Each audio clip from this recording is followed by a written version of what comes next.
नमस्कार। ऑप्टिक्स की lecture series में बीएससी फर्स्ट ईयर के सभी बच्चों का हार्दिक स्वागत है। मैं रतन सिंह पायल वीडियो नंबर 2 लेके आया हूं और उसमें अपन आज बात करेंगे हाइगेन की द्वितीयक तरंगिकाओं का सिद्धांत और वेव फ्रंट वेवलेट वो क्या होते हैं उनकी बात करेंगे। ठीक बात ना। तो उससे देखो हाइगेन का जो प्रिंसिपल क्या है वो आपने शायद 12th में पढ़ा होगा। हाइगेन ने सबसे पहले तो क्या माना कि प्रकाश है वो तरंगों के रूप में तरंगागर के रूप में गति करता है और उस तरंगागर का जो वेग है वो प्रकाश के बराबर होता है, यानी c के बराबर होता है। तरंगों को या तरंगागर को गति करने के लिए किसी माध्यम की आवश्यकता होती है और वो माध्यम उन्होंने क्या ले लिया था, ईथर माध्यम ले लिया था। और ईथर माध्यम की विशेषता क्या थी कि उसकी इलास्टिसिटी तो बहुत ज़्यादा थी और डेंसिटी लगभग 0 या फिर 0 के बराबर थी, ऐसा कुछ माना था। ठीक है, तो शुरुआत करते हैं। सबसे पहले बात करता हूँ, या तो लिखेंगे अपन वेव फ्रंट या तरंगागर। तरंगागर बताने के साथ साथ ही अपन करेंगे हाइगेन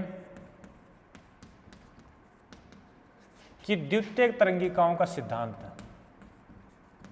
द्वितीयक तरंगिकाओं का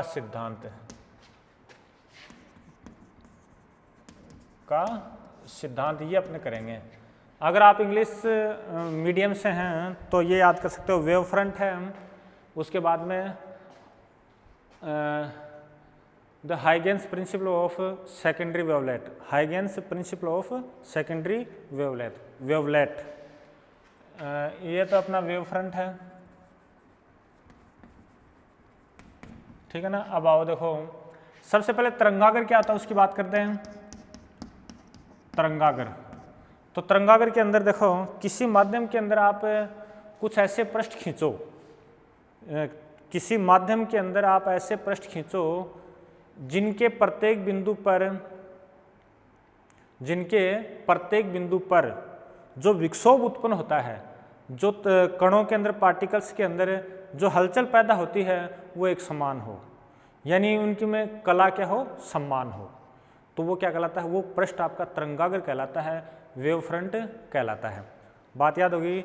एक बार दोबारा रिपीट कर रहा हूँ। जैसे ये कोई माध्यम है, यहाँ पर आपने एक पृष्ठ ये खींच दिया, इस पृष्ठ के इस पॉइंट पर जितने पॉइंट बना लो, आपकी इच्छा मर्जी है उतनी। अच्छा, ये जितने भी पार्टिकल हैं वो कंपन की समान कला में हो, यानी इनकी वाइब्रेशन सेम हो, वाइब्रेशन क्या हो, सेम हो, तो इसे अपन क्या बोलते हैं, ये एक तरंगागर कहलाता है। ये क्या कहलाता है कि तरंगागर कहलाता है। एक बार दोबारा बताना, तरंगागर किसे कहते हैं। तो आप ये बताओगे किसी माध्यम के अंदर खींचा गया ऐसा पृष्ठ जिसके प्रत्येक बिंदु पर जितने भी कण हैं उन कणों में कंपन की समान कला हो, तो वो पृष्ठ क्या कहलाता है, तरंगागर कहलाता है, वेव फ्रंट कहलाता है। बात याद होगी। इसके बाद में बात करते हैं कि तरंगागर अपने कई प्रकार के होते हैं। ठीक है ना। एक तरंगागर आपने गोलाकार पढ़ा होगा, गोलाकार। इसके बाद में अपने एक तरंगागर जानते हैं बेलनाकार, और फिर लास्ट में अपना समतल तरंगागर। कैसा तरंगागर, समतल तरंगागर। गोलाकार तरंगागर प्राप्त करने के लिए स्रोत आपका बिंदु स्रोत होना चाहिए। प्रकाश का स्रोत है वो कैसा होना चाहिए, एक बिंदु जैसा होना चाहिए। किस प्रकार से, मैं अभी बात करता हूँ। बेलनाकार के लिए आपको स्रोत जो होना चाहिए रेखाछिद्र टाइप होना चाहिए। किस टाइप का बताया मैंने, रेखाछिद्र टाइप का होना चाहिए। समतल तरंगागर है वो इन दोनों का ही एक भाग होता है। अगर अनंत दूरी पे जाएंगे तो अनंत दूरी पे जाके गोलाकार तरंगागर एक छोटा सा टुकड़ा आपका समतल तरंगागर हो सकता है। सेम बेलनाकार जो स्रोत है, ये रेखाछिद्र जो है उससे अनंत दूरी पे जाएंगे तो वो आपको एक समतल तरंगागर प्राप्त हो जाएगा। ठीक है ना। आप इसको ऐसे समझ सकते हो कि गोलाकार और बेलनाकार तरंगागरों से ही क्या प्राप्त करते हैं, समतल तरंगागर प्राप्त करते हैं। कैसे करते हैं देखो, यह आपका बिंदु स्रोत है, यह क्या आपका बिंदु स्रोत है। इसके चारों तरफ स्रोत को ऐसे लिखा, इसके चारों तरफ स्मॉल r त्रिज्या का एक मैंने गोला खींच दिया। ये खींच दिया गोला, एक सेकंड इसको यहाँ करता हूँ। अब यहाँ से प्रकाश इधर भी जाएगा, यहाँ से इधर भी जाएगा प्रकाश, लाइट इधर भी जाएगी और इधर भी जाएगी लाइट, ठीक है दोबारा। अब देखो यहाँ से लाइट चली, सपोज करो 10 सेंटीमीटर दूरी तक रही, यहाँ पहुँची वो, सेम ऐसे ही 10 सेंटीमीटर दूरी तक रही, यहाँ पहुँची, 10 एक एग्जाम्पल है, हो सकता है 25 30 जो भी है मान लो, यहाँ पहुँची। तो ये चारों बिंदु हैं कंपन की समान कला में होंगे या नहीं होंगे? चारों बिंदु कंपन की समान कला में होते हैं। ऐसे आपके और भी हो सकते हैं बिंदु, ये मान लो, ये मान लो, ये सारे बिंदु क्या हैं? कंपन की समान कला में है। तो इस प्रकार से ये जो गोला है, ये जो गोला जो है, ये क्या आपका तरंगागर हो गया है, तरंगागर हो गया है, वेव फ्रंट हो गया है। और इसके लिए स्रोत कैसा था? ये बिंदु स्रोत था, बात याद होगी सबके। इसके बाद में देखो, आपने एक बात गौर करना, ये आपकी प्रकाश की किरण है, ये क्या कहलाती है? प्रकाश की किरण, लाइट रे कहलाती है। इस लाइट रे की डायरेक्शन है इस तरंगागर से क्या है? 90 डिग्री का कोण बनाते हुए है। यानी प्रकाश की किरण है वो हमेशा तरंगागर के अभिलंबित होती है या परपेंडिकुलर होती है, बात याद होगी सबके। सेम ऐसे ही आप बेलनाकार के लिए कर सकते हो। एक और खींचो, देखो इसका, एक आप गोला ये खींच लिया, सेम इसके लिए होगा, सेम होगा भाई। ये एक अलग तरंगागर हो गया, ये एक अलग तरंगागर हो गया। अच्छा, अब एक बात और सुनना, ये जो तरंगागर है ये सी वेग से गति करता है। तो आप ये बोल सकते हो, मान लो यहाँ से यहाँ तक आने में 2 सेकंड लगे, तो आप ये बोल सकते हो कि 2 सेकंड पहले तो तरंगागर ये था और 2 सेकंड बाद में तरंगागर या वेव फ्रंट क्या है आपका? ये है। किस प्रकार से बनाते हैं आपने 12th में सीखा है। इसके बाद में देखो कौन सी, हाँ, इसका एक छोटा सा टुकड़ा अगर मैं लेता हूँ, छोटा सा भाग, हालांकि अनंत दूरी नहीं है और अनंत जाओगे तो छोटा सा भाग है, इस छोटे से भाग को मैं क्या बोल सकता हूँ? समतल बोल सकता हूँ। तो इस प्रकार से एक समतल तरंगागर गोलाकार भाग का ही क्या होता है? टुकड़ा होता है। सेम ऐसे ही बेलनाकार तरंगागर जब आपको प्राप्त करना होता है, तो ये आपका बेलनाकार के लिए रेखा छिद्र है, इसमें प्रकाश इधर भी जाता है,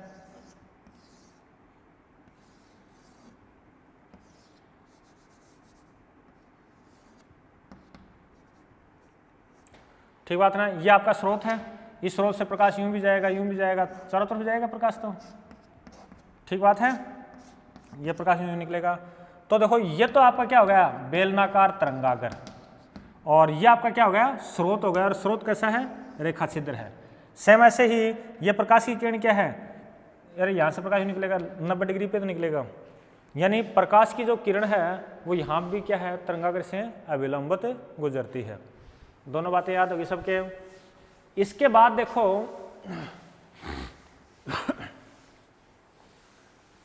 सेकेंडरी वेवलेट का मतलब क्या है? सेकेंडरी वेवलेट या सेकेंडरी वेव फ्रंट, उसका मतलब क्या है?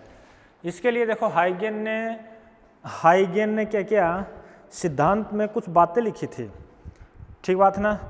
दिया गया तरंगागर है वो तो आपका दिया गया तरंगागर है वो तो आपका प्राथमिक तरंगागर कहलाता है, और बाद में जो प्राप्त होता है उसको द्वितीयक तरंगागर कहते हैं। कैसे? देखो सुनो 1 मिनट के लिए भाई, 1 मिनट के लिए ये है, सपोज करो ये स्रोत है, मैं इधर की बात कर लेता हूँ।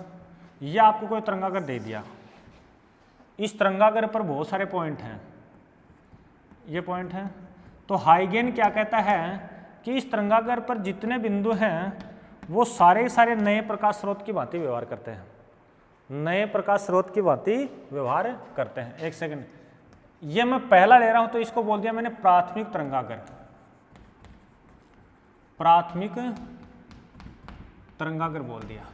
और इस प्राथमिक तरंगागर पर जितने जो नए स्रोत बताए हैं मैंने, उन नए स्रोतों को ही अपन क्या बोलते हैं? द्वितीयक तरंगिका बोलते हैं, सेकेंडरी वेवलेट बोलते हैं।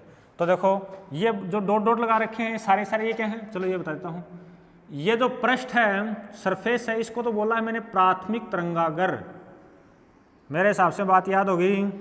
फिर बाद में मैंने ये जो डॉट डॉट लगा रखी है इनको क्या बोलते हैं? द्वितीयक तरंगिकाएं। और इंग्लिश में लिखो तो इंग्लिश में इनको बोलते हैं सेकेंडरी वेवलेट बोलते हैं। फिर बाद में हाइगेन ने क्या कहा? ये जो द्वितीयक तरंगिकाएं हैं ये भी क्या करते हैं? भाई प्रकाश, नए प्रकाश स्रोत हैं तो प्रकाश का उत्सर्जन करते हैं। तो देखो इस तरंगिका के द्वारा, इन दो ऊपर छोड़ रहा हूँ, प्रकाश का ये उत्सर्जन हुआ, टी टाइम अरे जैसे मान लो कुछ समय पश्चात ये तरंगागर बन गया, इसके द्वारा यूं बन गया, इसके द्वारा यूं बन गया, ये यूं बनता जाएगा। डॉट डॉट बाद में लगाता हूँ, ये बन गया, ये स्रोत हैं।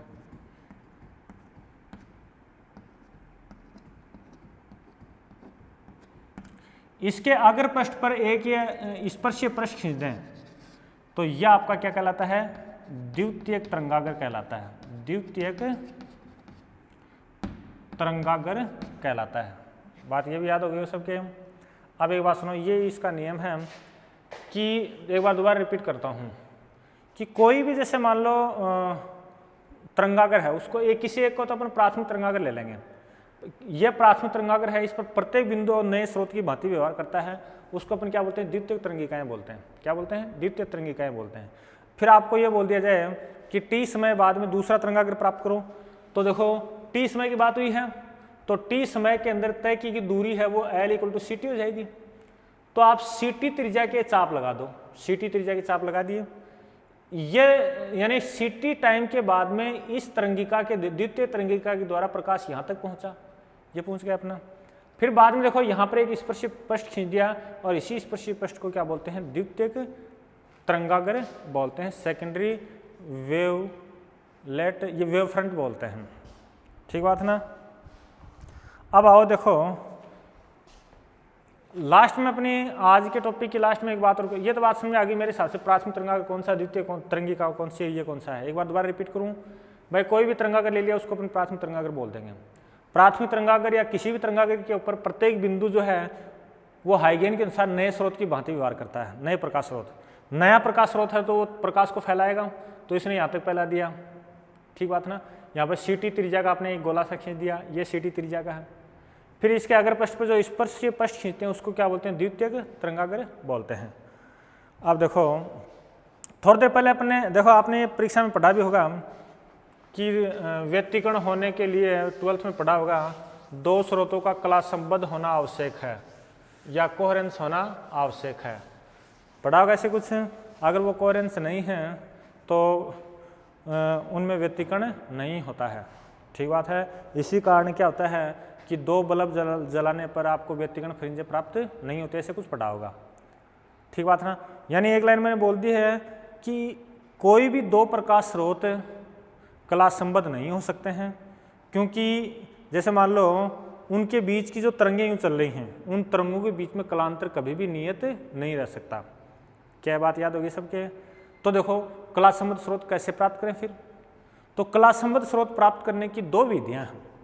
उनमें क्या करते हैं कि एक ही स्रोत से तरंगागर के विभाजन के द्वारा या आयाम के विभाजन के द्वारा दो प्रकाश स्रोत प्राप्त कर लिए जाते हैं। एक पहला जो है, पहले वाले के अंदर होता है तरंगागर के विभाजन के द्वारा। चलो ऐसे लिखते हैं, कला संबद्ध स्रोत प्राप्त करने की विधियां, प्राप्त करने की विधियां, कला संबद्ध स्रोत प्राप्त करने की विधियां। ठीक बात है। नंबर फर्स्ट है, क्या बताई थी मैंने, तरंगागर के विभाजन के द्वारा। एग्जाम में आएगा तो ये आएगा तरंगागर के विभाजन, एक बार लिख देता हूं, तरंगागर के विभाजन द्वारा। नंबर दो है आयाम के विभाजन द्वारा। परीक्षा के अंदर या किसी भी कंपटीशन के अंदर ये आ सकता है कि कला संबद्ध स्रोत प्राप्त करने की विधियां कौन कौन सी, तो आप लिखोगे तरंगागर के विभाजन के द्वारा और दूसरी है आयाम के विभाजन के द्वारा। होता क्या है, इन दोनों ही विधियों के अंदर परावर्तन या फिर अपवर्तन के द्वारा तरंगागर के दो हिस्से कर दिए जाते हैं या फिर आयाम के दो हिस्से कर दिए जाते हैं। फिर ये भी याद रखा जाता है परीक्षा के लिए, कहीं किसी कंपटीशन के लिए, कि तरंगागर का विभाजन कहाँ हुआ और आपका आयाम का विभाजन कहाँ हुआ। तो आप ऐसे याद कर सकते हो। 12th में जो पढ़ते थे ना आप, जैसे मान लो